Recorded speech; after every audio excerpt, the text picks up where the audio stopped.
E aí o segundo grande grupo seria o grupo das rendas variáveis, né? Então, ações e tal. Fala um pouquinho de renda variável, quais são os grupos aí, o que geralmente compõe essa classe de investimentos, por favor. Perfeito. A renda variável, a gente tem diversos ativos aqui dentro, né? Então, a gente poderia entrar desde os derivativos, que são instrumentos que estão na classe de proteção, mas também poderiam estar aqui em renda variável. Mas eu acho que o exemplo mais clássico seriam as próprias ações. As ações você se torna, teoricamente, sócio ali de uma empresa, seja uma ação preferencial ou seja uma ação ordinária, e você, a partir daquele momento, tem direito a receber os dividendos que essa empresa produz, e também você vai ter a valorização ou desvalorização desse ativo de acordo com quão bem essa empresa vai, né? Então, todos os trimestres as empresas lançam balanço na bolsa, inclusive são balanços auditados e também fiscalizados pela própria CVM, no caso das empresas abertas, né? Como o caso das ações. E, eventualmente, se elas tiverem lucro melhor, se a margem delas melhorar, se a margem líquida melhorar, se a captação de clientes melhorar, eventualmente, o valor da ação deve acompanhar esses resultados. Então, as ações são excelentes instrumentos também para quem busca retornos maiores ao longo do tempo.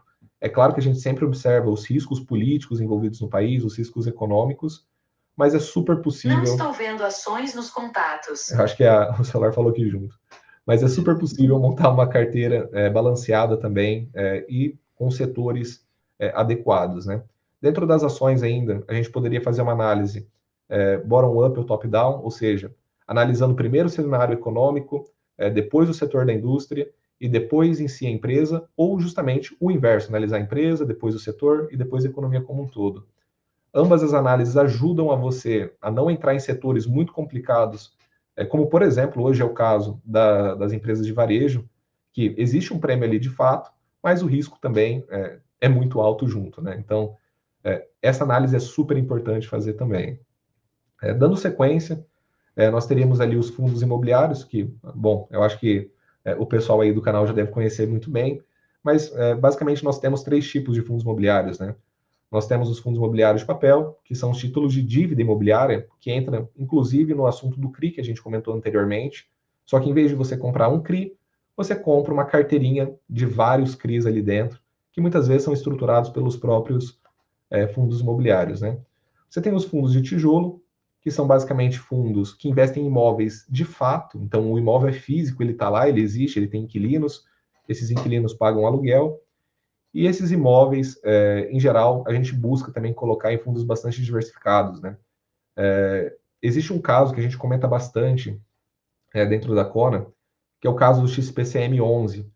Era um fundo que ficava lá em Macaé, ele tinha um único inquilino, tinha um único imóvel que era para a Petrobras. Eventualmente, a Petrobras não renovou o contrato e até hoje esse imóvel está com uma vacância enorme, né? Então, procurar fundos imobiliários diversificados também é fundamental para evitar esse tipo de risco também.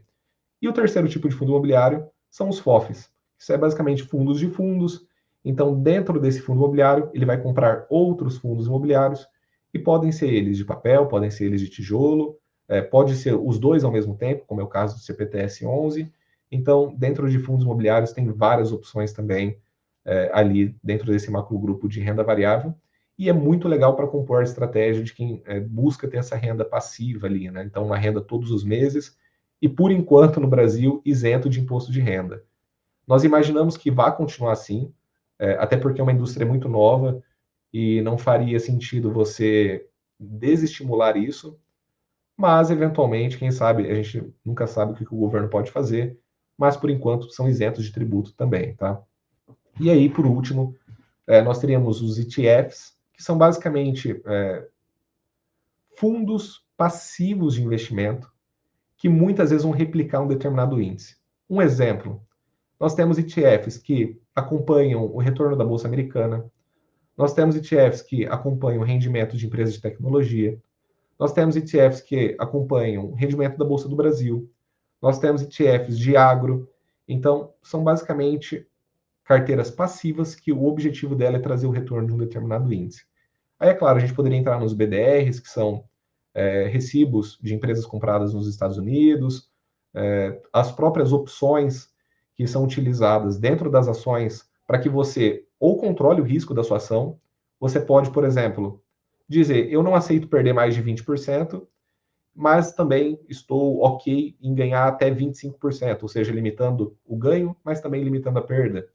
Você pode utilizar isso como uma forma de se alavancar. Poxa, eu tenho certeza que tal ação vai ter um resultado muito expressivo.